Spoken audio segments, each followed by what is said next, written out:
Здравството има тенденција да биде еден од најкорумпираните сектори, алармираат од Сдруженијето ЕСЕ. Во нивното истражување за јавните набавки спроведени токму во овој сектор во периодот пред корона кризата, констатирале оти најмногу пари во здравството потрошило токму Министерството, а транспарентноста кај оваа институција била најниска во 2019 година.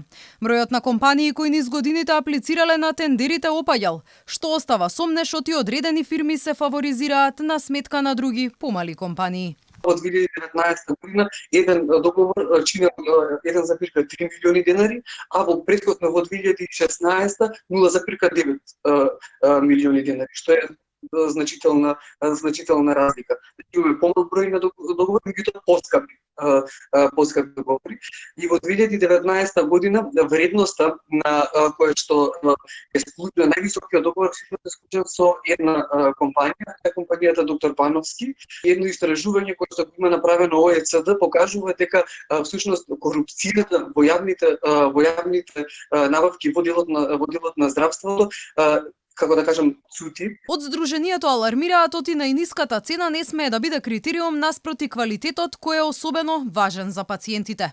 Начинот кој што досега се спроведуваат постапките покажува дека всушност не се спроведуваат на доволно ефикасен и ефективен начин, заради тоа што всушност повторно се соочуваме со проблеми да граѓаните кои одат во одредена здравствена институција треба да сами да си го купат одредениот лек или одредениот материјал како што се завори и слично и да одат да ја добијат здравствената услуга. На можни злоупотреби во јавните набавки укаже и истражувањето кое неодамна го објави Центарот за граѓански комуникации.